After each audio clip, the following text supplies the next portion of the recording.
Oh, hey. How'd the walk go? Oh, it did, huh? Well, forgive me for sounding skeptical, Hunter, but you're sweating and you've lost color. Sit down already before you fall over. Wild told you not to push it. It's only been a week. Hey, I might not agree with them on a lot of things, but we're on the same page on this one. You need to rest. Stubbornness isn't going to make you heal faster. If it could, I wouldn't be the only immortal in the room.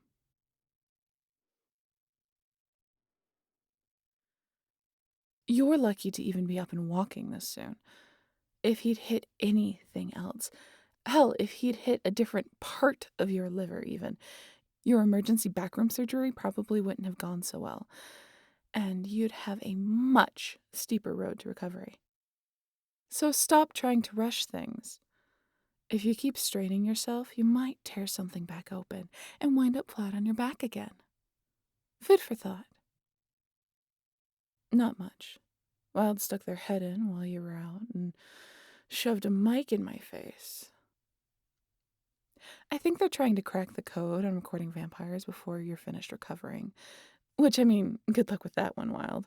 People have only been trying to figure out what's up with that shit since the phonograph. I think it was my phone call that set them off. It's driving them nuts trying to figure out why a live, or undead, I guess, call works and a recording doesn't. How the hell should I know? I just know it's a thing. Like how holy water burns me, but I can take the Lord's name in vain all I want. Don't think I didn't notice you changing the subject, by the way. Exactly how far did you walk tonight? A mile? You walked a fucking mile, Cupcake? Jesus Christ. No wonder you look like a trash fire when you walked in. Don't get me wrong. Ode to Pain and Suffering smells great on you, but I don't think that's what you were going for. Relax. I wasn't making a pass at your neck. I meant what I said. I'm not going to try anything until you feel better. But that doesn't mean I don't notice when you walk in here looking like the easiest prey I've ever seen. Hunter, you know that Spitfire attitude is as cute as it is annoying. But I say this from a place of age and wisdom. Stop threatening to fight people when you look like you'll barf if you try to stand. Besides, wouldn't be a fair fight with the cuffs. Any progress on finding that key, by the way? Fucking Wild. They're such an asshole. Hey, I offered to pinky promise to not kill them. If they don't trust that, that's not on me. Besides, the cuffs aren't quite as bad now that there's some fabric between me and the silver. I still would have preferred cooler gloves, but at least the wool's got the burn down to a vague itch. Speaking of, how's the pain today? You know, taking meds for this isn't a bad thing. You heal better when you're not hurting.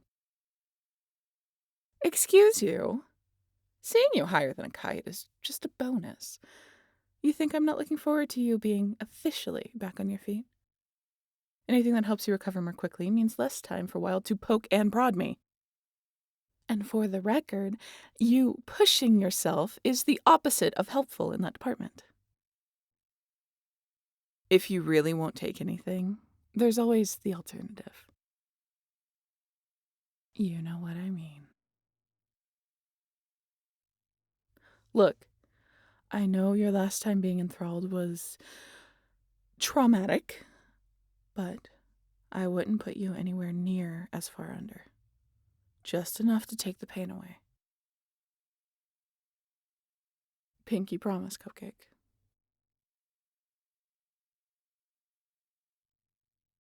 Really? No, I mean, shit. Yes, okay, yes. Let's do this. I don't need you to do anything special. I just need you to look at me. I mean, I can do voice-only stuff, but it's easier if I'm making eye contact. Otherwise, it takes longer and is a total pain in the ass, especially with me running on bagged blood. Not a complaint, just an explanation. You know, just in case you need me to enthrall more people before the end of our road trip. You say that now, but I bet that tune'll change if we get pulled over by the cops while I'm driving. No license, remember? Right, task at hand. Look into my eyes. God, that's cheesy. Ugh, I feel gross just saying that. It's such a goddamn cliche. Well, usually my target isn't this willing, so I don't ask. I just try to catch their eyes. Mostly by flirting. Lots of smoldering looks in dark corners. Occasionally, in my less friendly encounters, I just pin people up against the wall until they go limp under the hypnotic pressure. But the last time anything like this happened was, never mind. No, it's just not important. What's important is getting you under already so I can take your pain away. You have the self-preservation instincts of a suicidal mayfly hunter. Why is this even so important to you?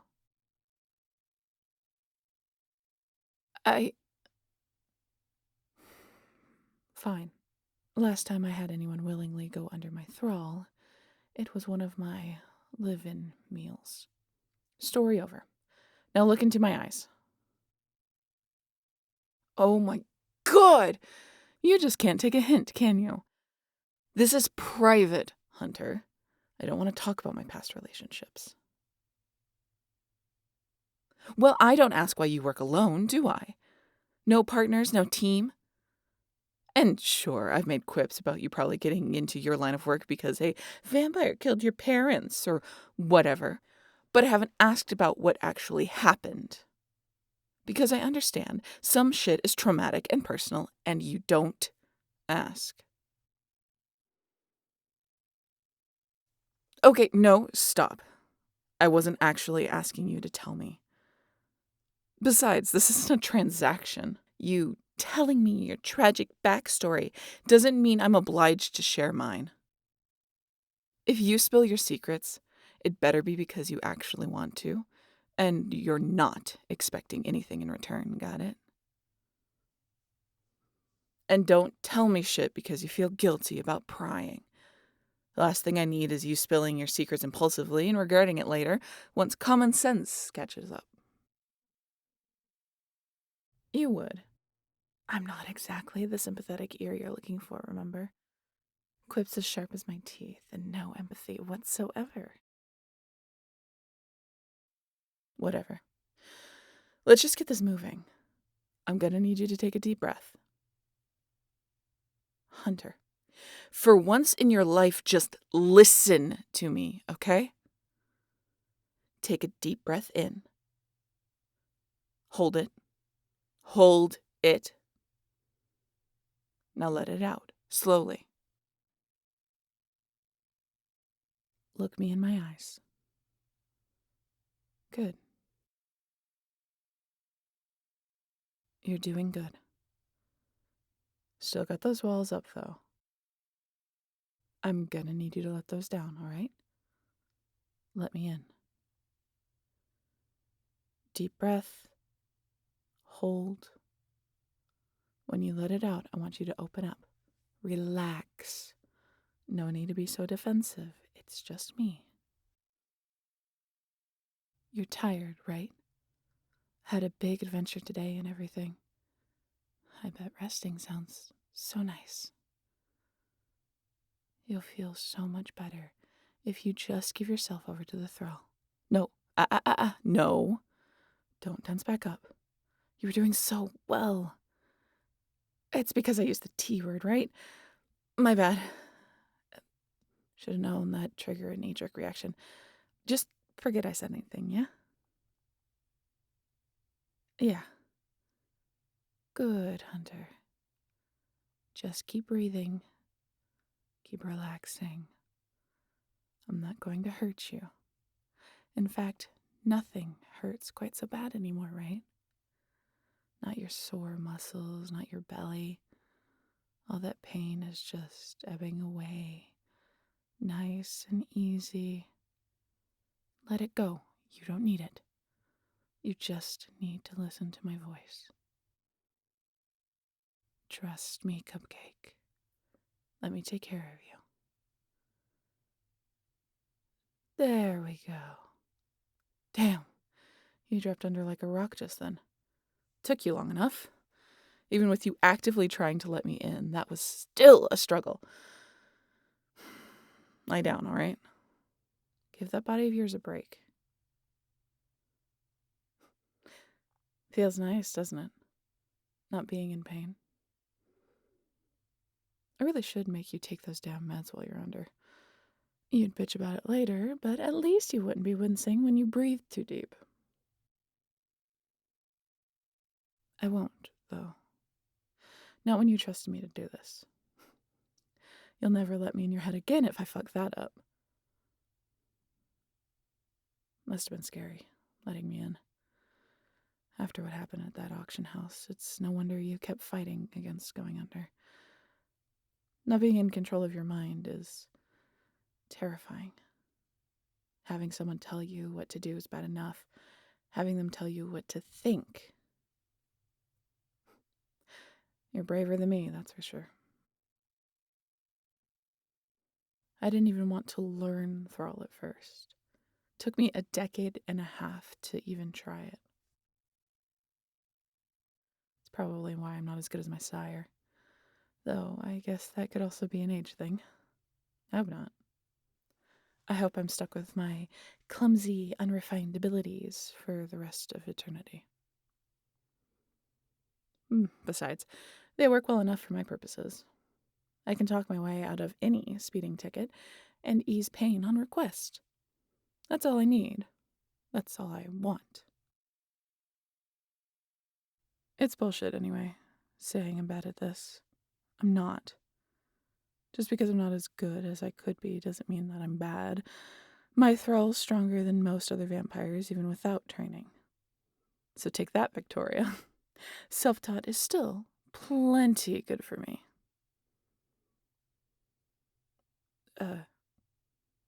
Shit. Okay, forget everything you just heard, Cupcake. Okay, forget everything you just heard, Cupcake. Fuck, what is it with me and getting chatty with you while you're half conscious? Probably that you're easy to talk to, and I know there's no consequences for me when you won't remember what I said. I get to vent as much as I want without actually opening up. Man, therapists would have probably had a field day with that. Maybe I'll look into getting a vampire therapist when we finally settle down. Or just kidnap a regular one and keep them in my basement.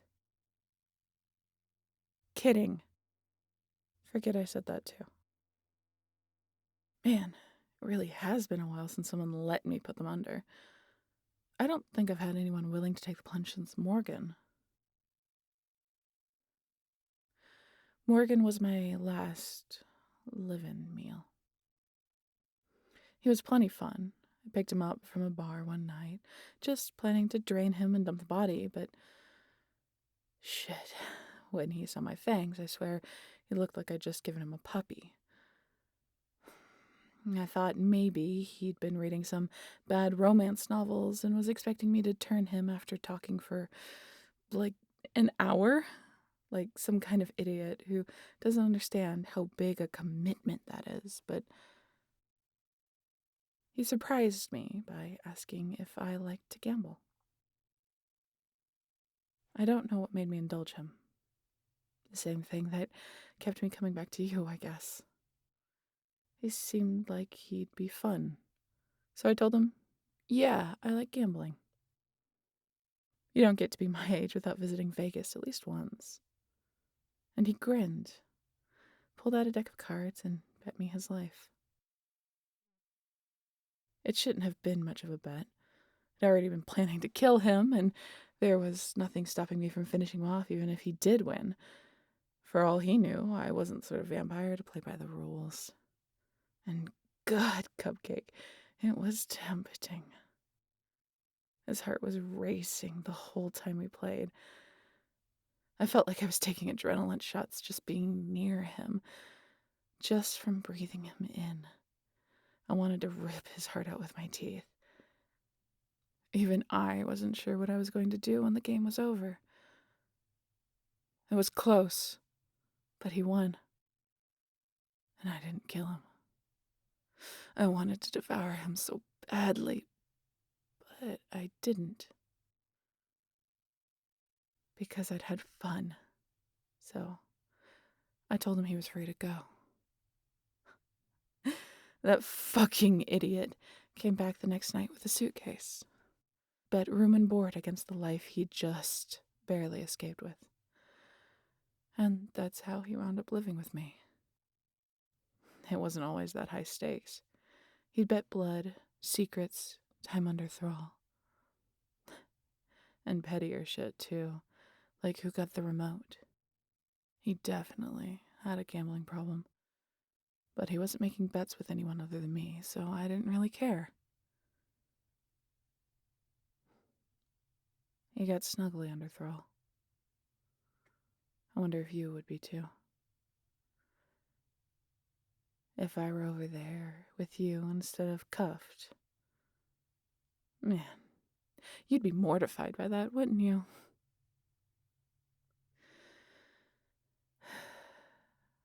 All right, forget everything I told you. Again.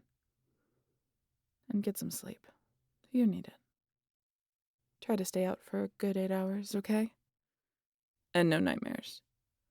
Dream about something nice for once. Sweet dreams, Cupcake. That's an order.